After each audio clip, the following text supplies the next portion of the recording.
I'm Daniel Fisher here at Sweetwater Sound, and today we're going to talk about random and sample and hold. Today I'll be demonstrating random and sample and hold using the Matriarch Dark Semi-Modular Analog Synthesizer by Moog. One, because it looks cool, it sounds awesome, and it's semi-modular, so I can patch things around. It does have two different types of random / sample and hold, and the ability to come out of the patch jacks allows me to use things like this CP251 control processor.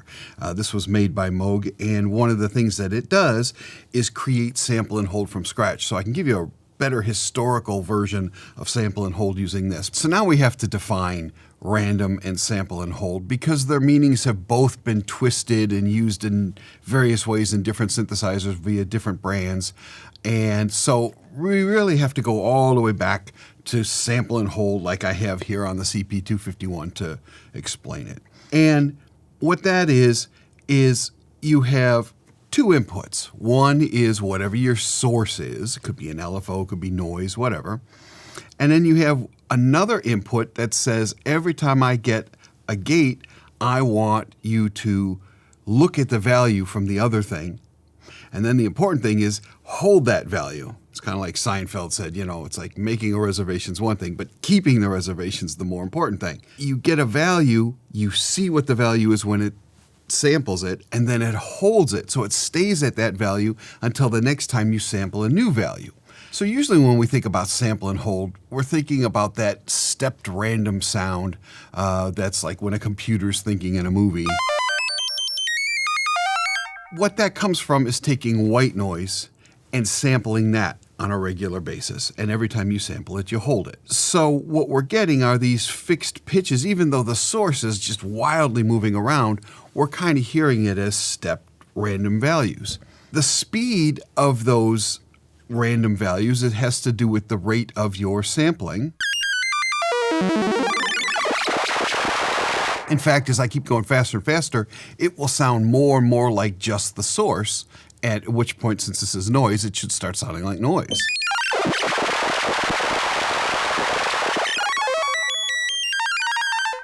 Now, there's another type of random where you're getting random values, but it's gliding between each of the values, and that's on here. They usually show it as a squiggly line that's kind of irregular. And so that sounds more like this.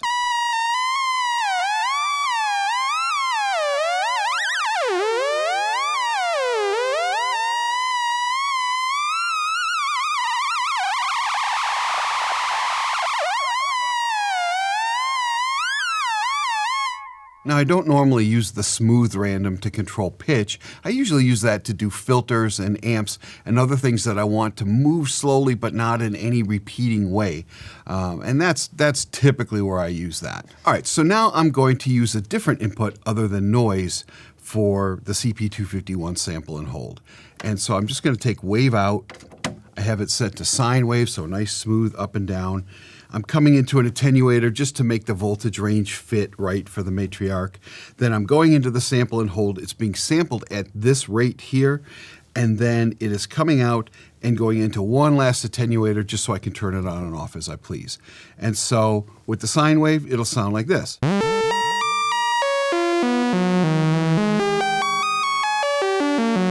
And you'll notice the faster I sample, the more it's going to sound like a sine wave.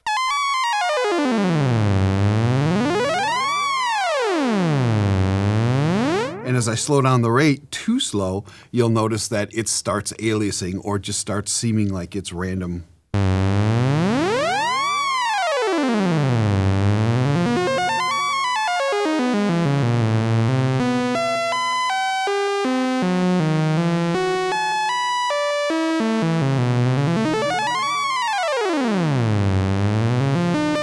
Okay, and now we'll try a different wave shape. Here is sawtooth.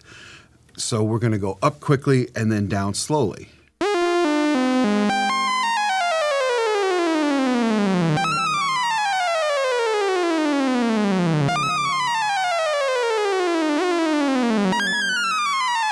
And then ramp or sawtooth up.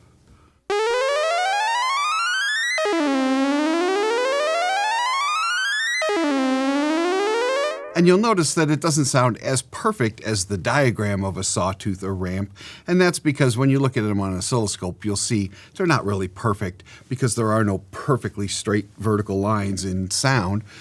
So there is some slope or slop that you're picking up, and that's why it doesn't just draw that exact shape the way you want.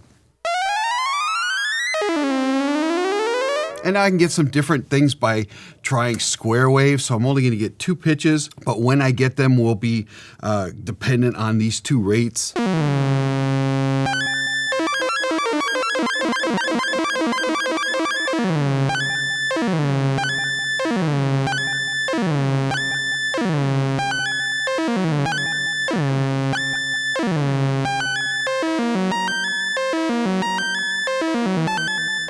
And then, just for fun, I'm going to try random into a sample and hold, and so it should just sound like random, but let's try it.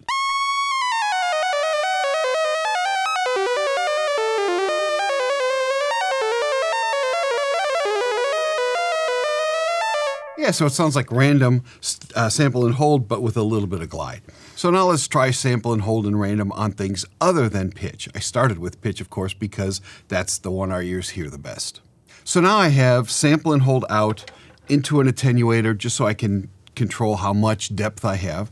And the output of that is going into the filter cutoff. So as these random values jump around, the filter opening and closing is going to be random. So I'll start out slow.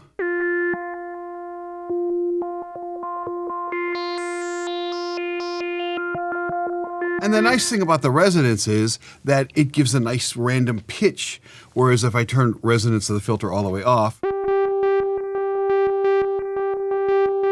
it almost sounds more like a volume change than a filter change. Also, it's a great way to do Carnival 9 by ELP. You just hold an A flat and get the sample and hold the filter going fast enough.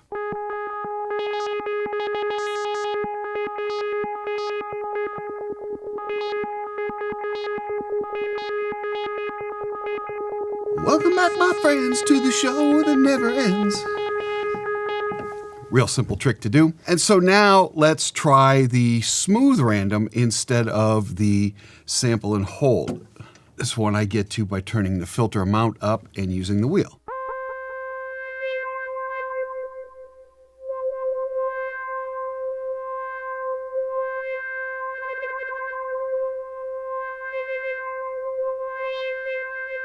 And here's a case where I definitely would use the smooth random for filter, whereas I didn't enjoy it on pitch so much, but it is kind of nice sometimes to have that, especially if you're doing really slow and really subtle. So I'm gonna have it as subtle as I can get it here, and really slow. Really turn up the resonance to hear it.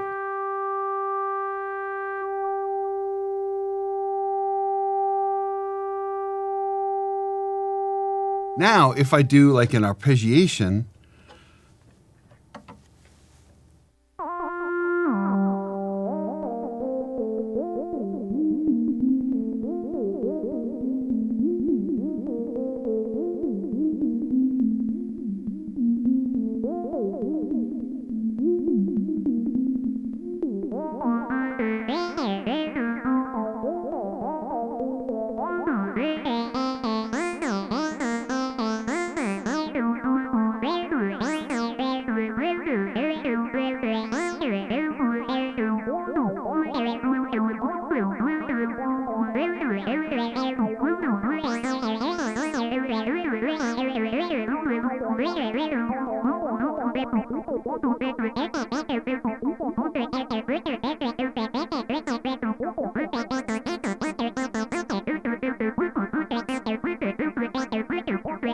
and so just notice that if I tweak on it, I can get it so that it just does subtle little things, but because it's random, it's not up and down and up and down and up and down. It seems a little bit more random, and sometimes it can sound vocal too, where I was doing that, because you're getting the mix of the rate of the arpeggiator and the rate of the random, and so you're getting a lot of random lineups of things. And so not only are you hearing different filter cutoffs, sometimes during the note you're actually hearing it move through different filter frequencies, and that's kind of giving you that vocal quality. Okay, now we're going to do sample and hold to give a random to volume via the VCA. And I think you're going to hear why we don't do that very much.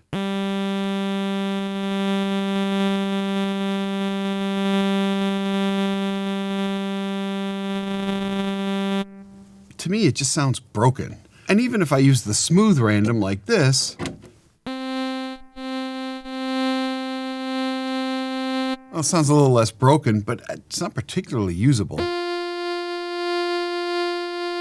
Really, the only time I typically send random to VCAs is when I send it to two of them and I can do panning. So I either send to a panning parameter, or if they don't have one and they have two VCAs, I will simply send the inverted sample and hold signal to one side and then the regular to the other side.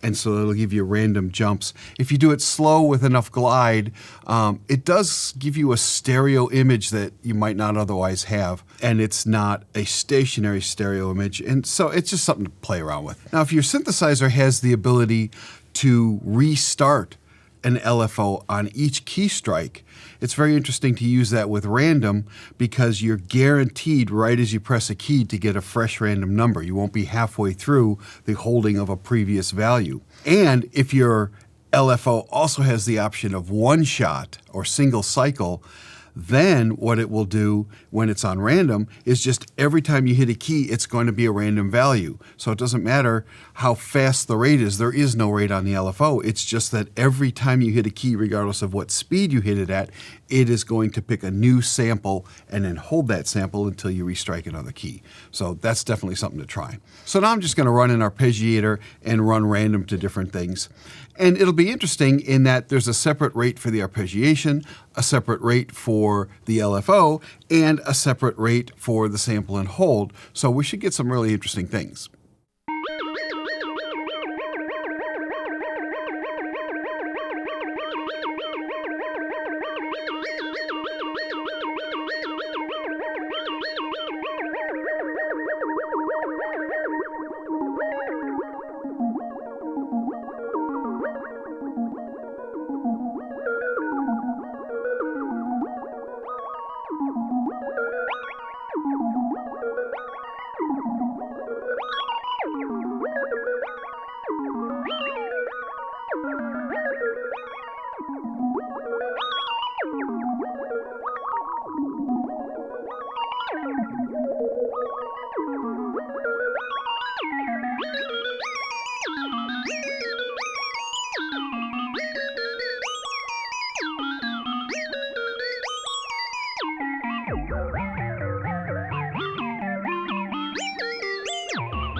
So hopefully that'll motivate you to try sample and hold and random on lots of different things, not just the pitch for the robot sound.